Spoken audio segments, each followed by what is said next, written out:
Wait, please don't skip this, because what happened in the break room of a giant company one rainy afternoon will touch your heart in ways you never imagined.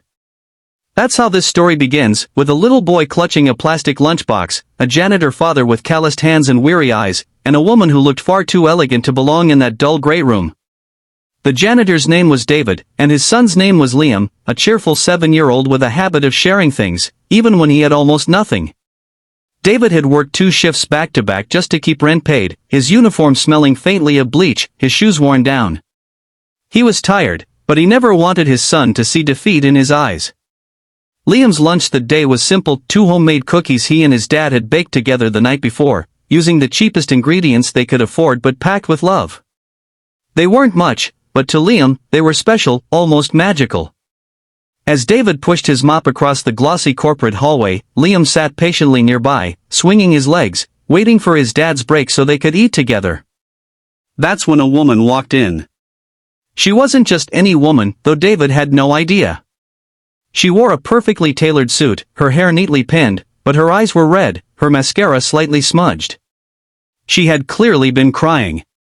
The woman quietly entered the break room and sat in the corner, clutching her phone as though it was both lifeline and enemy. She scrolled through message after message, her expression breaking with every notification.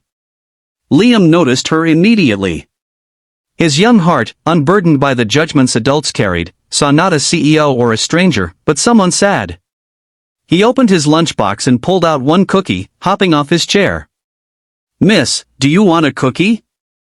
"Daddy and I made them," he said innocently, extending the crumbled little treat with both hands. David nearly dropped his mop. "Liam!" "No, son, don't bother her." His voice carried a mixture of embarrassment and worry. He hurried over, whispering harshly, "She doesn't want that. Come sit down. We don't share food with strangers." He gently pulled Liam back, his face flushed. But before David could apologize, the woman, whose name was Evelyn, shook her head quickly, her lips trembling.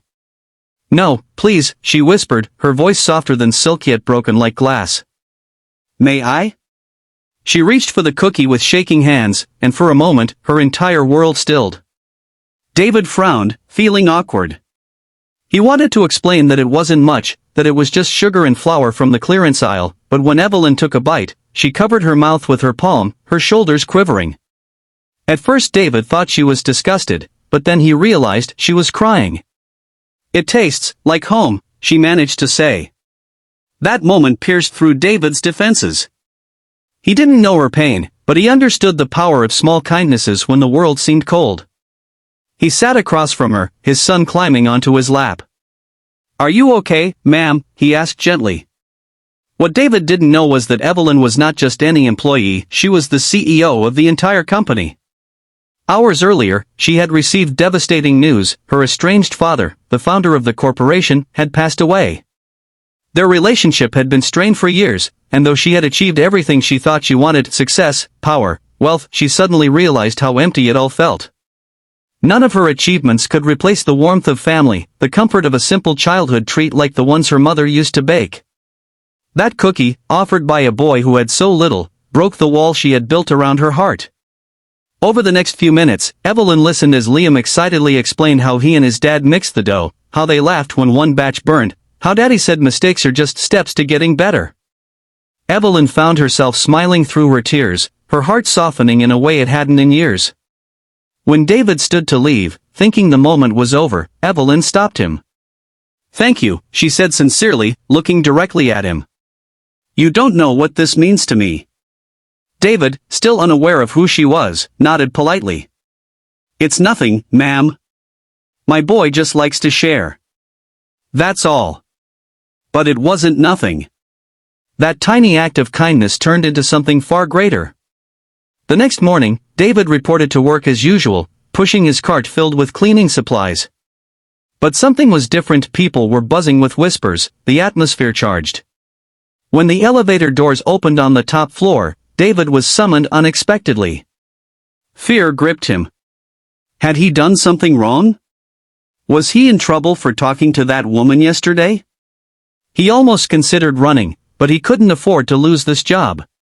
When he entered the executive office, his heart stopped. There she was, Evelyn, seated behind a massive desk, her hair neatly styled, her posture commanding. The woman who had cried over his son's cookie was the CEO. David panicked. "Ma'am, I'm sorry if we overstepped yesterday. Liam didn't mean." But Evelyn raised her hand, smiling gently. "Mr. Collins, stop. You and your son gave me something no amount of money could buy yesterday. You gave me comfort when I had none." David blinked, unable to process her words. Evelyn stood and walked around her desk. "I've been thinking, people like you, who work quietly in the background, holding everything together, often go unseen. But I saw you. And I saw your son's heart. That's the kind of spirit this company needs at every level." In that moment, everything shifted. Evelyn offered David a promotion, not just a token gesture, but a real opportunity. She created a position in employee relations, where his empathy and resilience could make a difference. She even arranged for Liam's education to be sponsored, saying, "A child who shares his last cookie deserves every chance to flourish." David's throat tightened, tears burning in his eyes. For years he had struggled, believing he was just a janitor, just a tired father scraping by. But now, someone powerful saw value in him, not because of his title, but because of his heart. Months later, David and Evelyn's